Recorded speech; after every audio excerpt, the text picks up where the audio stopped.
dengan saya Cynthia dan rekan saya Adrian Prianda dalam acara MBA Business Club.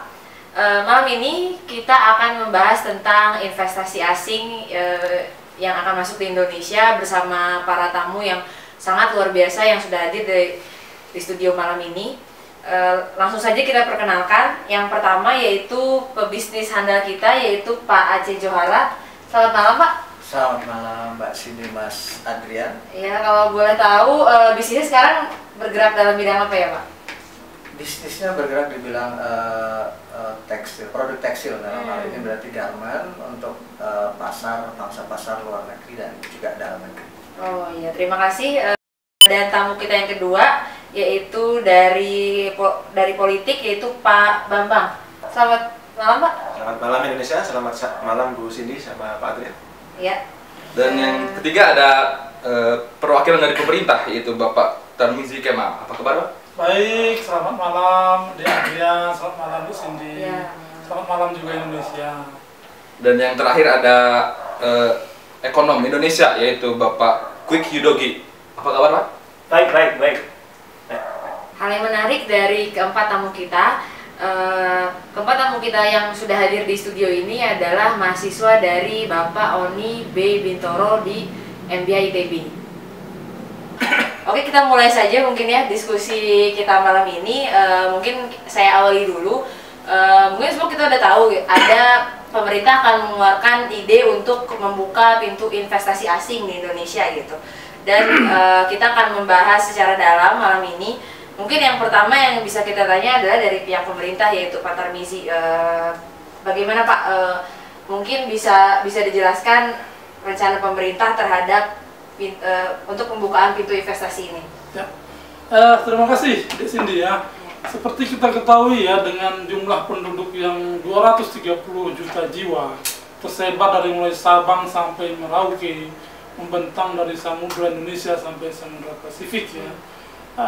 Kita memandang perlu untuk menjaga, menekan tingkat pengangguran, dan juga kita ingin menaikkan tingkat kemakmuran bangsa kita, rakyat kita ya. Seperti kita ketahui bahwa kita memiliki tingkat pertumbuhan GDP per tahun rata-rata 5% dengan angka GDP sekitar 3.500 US dollar. Tapi kalau kita komparasi terhadap negara-negara tetangga kita, angka GDP tadi itu masih di bawah capaian dari Thailand, Malaysia, bahkan Filipina. Apalagi kalau kita bandingkan dengan Singapura, ya. Kita melihat kita punya daya tarik bagi investasi asing ya, seperti kita berhasil menjaga kestabilan makroekonomi, kita berhasil menekan tingkat inflasi kita sampai di bawah 2 digit, di bawah 10% sepanjang 10 tahun terakhir. Dan tentu juga kita tidak ingin mengulangi kejadian masa lalu bahwa investasi asing itu bertumpu dari pinjaman luar negeri yang mengakibatkan kita pernah mengalami krisis finansial yang sangat buruk. Mungkin kita ingin coba mendengar malam ini bagaimana pendapat dari teman-teman dari partai politik, dari pengamat ekonomi, dan dari dunia usaha mengenai rencana kita untuk membuka investasi asing di Indonesia melalui kemudahan pajak, tax holiday, melalui pemberian insentif, kemudahan pemberian izin. Mungkin begitu dulu Pak di sini. Iya. Terima kasih Pak. Mungkin dari Pak Aceh ada pendapat tentang wacana ini Pak? Dari segi bisnis mungkin? Iya sih, cukup bagus ya. Jadi secara makro ini akan mendorong pertumbuhan ekonomi. Salah satunya lagi untuk menurunkan angka unemployment rate-nya kan akan berkurang gitu ya. Tapi ada beberapa hal yang harus dicermati dari pemerintah untuk menggulirkan program ini gitu ya. Yang existing ya, pengusaha-pengusaha existing Indonesia ini selama ini masih banyak belum tersentuh dengan program-program yang ada atau yang digulirkan pemerintah. Artinya gini, harus ada perimbangan gitu ya. Kalau sekarang jika sekarang memberikan kemudahan berbagai insentif kepada pengusaha-pengusaha dari luar gitu ya, alangkah lebih baiknya didahulukan pengusaha-pengusaha yang di dalam negeri gitu ya. Tax holiday dan sejenisnya apapun itu yang membuat pengusaha dalam negeri ini termotivasi untuk menambah investasinya atau mengembangkan investasinya. Gitu saya kira Pak Tarmizi. Ya, menarik ya sebenarnya. Pak Tarmizi dulu, bagaimana tanggapannya? Ya, terima kasih ya Di Adrian ya. Memang pendapat Pak Aceh itu sangat benar sekali dan sangat kita dukung ya. Karena kita ingin berkonsentrasi investasi asing itu di bidang-bidang teknologi tinggi, di mana memang kandungan permodalan cukup tinggi. Kita tidak akan membuka sektor-sektor usaha kecil dan menengah yang selama ini menjadi kekuatan dari pengusaha lokal kita. Mungkin begitu, Pak. Ya, dari ekonom kita sendiri Pak Yudo mungkin punya pendapat gitu. Investasi asing punya dua mata sisi gitu. Dari pebisnis merasa dirugikan, tapi dari pemerintah mungkin punya program kerja. Menurut Pak Yudo, betul. Saya setuju sekali dengan apa yang akan dilakukan pemerintah. Tapi yang perlu kita tegaskan di sini bahwa sektor mana saja yang pemerintah harus fokus untuk FDI ini, karena kita harus juga perhatikan kebijakan cluster Indonesian Cluster, supaya yang kita tahu, supaya para industri menengah, para industri yang sedang berkembang itu tetap bisa berkembang dikala pemerintah memajukan FDI ini. Mungkin begitu. Mungkin selanjutnya kita tanyakan pendapat dari pihak sebagai partai oposisi dari pemerintah. Apa tanggapan Pak Bambang dalam hal ini? Oke, ya, terima kasih atas kesempatannya. Jadi sebagai wakil dari partai politik ya, pada prinsipnya kalau semuanya itu untuk kesejahteraan masyarakat, kita mendukung pemerintah ya. Tapi ada beberapa yang perlu diperhatikan, bahwa sebetulnya usaha untuk menarik investasi dari luar negeri ya, FDI ini sebetulnya sudah lama dilakukan. Tetapi usaha itu belum bisa menghasilkan investasi yang masuk yang signifikan. Jadi ada beberapa parameter atau faktor yang masih perlu diperhatikan oleh pemerintah supaya usaha untuk menarik investor dari luar negeri ini bisa sangat menarik. Jadi selama ini mungkin pemerintah masih ada beberapa kebijakan yang harus perlu penekanan supaya investor dari luar negeri bisa masuk. Yang pertama misalkan, ya alhamdulillah untuk stabilitas politik sudah baik, tapi ke depan pemerintah harus tetap menjaga kestabilan ini, terutama dari beberapa kali adanya teroris ya, yang ada beberapa bom yang itu bisa menurunkan nilai tawar untuk investor masuk. Kemudian ada dua faktor yang signifikan. Yang pertama adalah dari sisi penegakan hukum. Dari sisi penegakan hukum sampai sekarang mungkin pihak luar negeri masih belum bisa memberikan nilai yang positif. Itu nilai yang kurang. Kemudian yang kedua adalah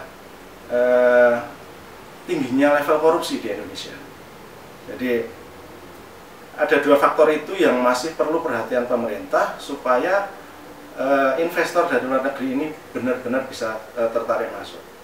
Ya, kita memang perlu mendatangkan investor dari luar negeri karena selama ini yang kita tahu bahwa investor domestik ya masih rendah. Jadi kita untuk mensejahterakan masyarakat, untuk menekan pengangguran dan lain-lain itu memang kita memerlukan dana dari luar negeri.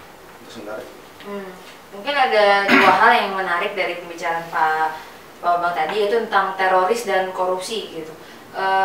Banyaknya kejadian teror dan korupsi di Indonesia, mungkin di mata luar Indonesia tuh negara yang menurun gitu nilainya. Mungkin Pak Tarmizi punya pendapat tentang itu? Ya, terima kasih ya. Jadi saya lihat diskusi memang semakin menarik. Artinya memang program ini mendapat perhatian yang cukup luas dari kalangan usahawan, pengamat ekonomi, dan partai politik. Ya, kalau kita melihat bahwa saya mencatat dari pertama masalah terorisme. Terorisme itu kita pandang akarnya adalah ketidakadilan ekonomi dan kesenjangan sosial. Justru program foreign direct investment ini kita lakukan untuk menekan itu Pak, untuk menaikkan tingkat kesejahteraan. Artinya kita ingin menekan tingkat kemiskinan dan menekan tingkat ketidakadilan ekonomi di Indonesia. Tadi juga Pak Bambang menekankan perlunya penegakan hukum. Seperti kita ketahui, kita telah memiliki Komisi Pemberantasan Korupsi yang telah bekerja sangat efektif, dan kita juga telah memiliki perangkat pengadilan tindak pidana korupsi yang memang sudah sangat efektif dalam bekerja. Perlu juga saya ingin sampaikan supaya ini tidak menjadi berita yang agak simpang siur ya. Kita ingin tetap melindungi sektor-sektor yang terkait langsung dengan pendidikan, education, sektor kesehatan, health ya, kemudian sektor usaha kecil dan menengah. Itu tetap kita usahakan akan kita bangun dengan kekuatan kita sendiri. Kemudian juga yang menjadi isu sensitif adalah bagaimana kita menjaga sumber daya alam kita, kehutanan kita, perikanan kita, bahwa itu memang tetap harus dibesarkan sebesar-besarnya untuk memajukan kemakmuran bangsa seperti amanah dalam Undang-Undang Dasar 1945 yang dicetuskan oleh para founding fathers kita.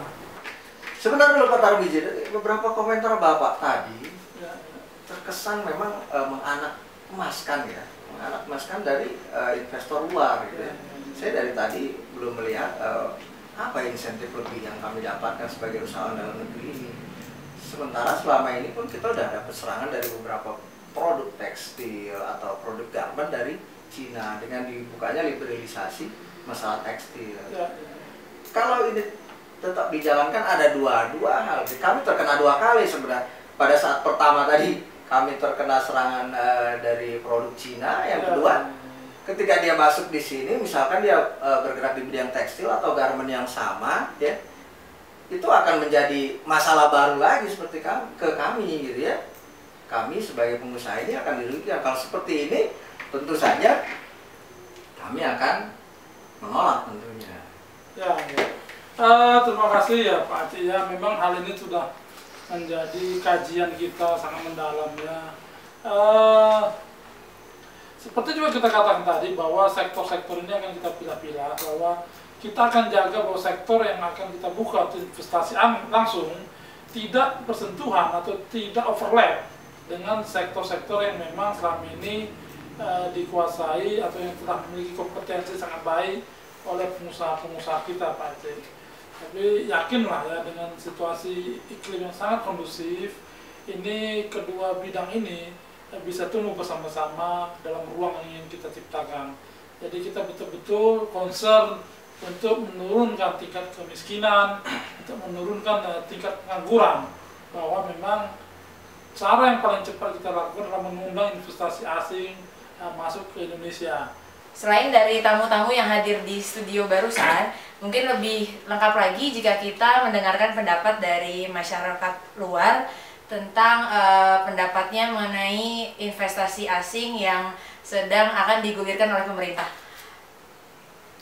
Kalau menurut pandangan saya sebagai orang masyarakat pada umumnya yang mungkin ambang, dan saya kebetulan hanya seorang mahasiswa untuk tingkat akhir yang mungkin konsen saya nanti bagaimana peluang kerja setelah saya lulus dari kuliah saya ini. Kalau dilihat dari rencana-rencana pemerintah gitu mengenai investor asing ini, mungkin saya tidak akan memahami permasalahan antara pengusaha lokal dan pengusaha luar itu, tapi saya mungkin akan concern akan terciptanya lapangan kerja baru untuk saya yang lebih kompetitif dan lebih bersaing dengan mungkin benefit yang lebih, karena dia berasal dari perusahaan yang dimanage oleh dari luar gitu, yang dimanage oleh perusahaan asing, yang biasanya perusahaan asing itu untuk benefit terhadap employee-nya itu akan lebih concern dibandingin pengusaha lokal. Menarik sekali perbincangan kita malam ini sebenarnya. Sayang sekali karena waktu kita yang terbatas, mungkin kita dapat mengakhiri diskusi kita malam ini. Demikian dari kami. Wassalamualaikum warahmatullahi wabarakatuh.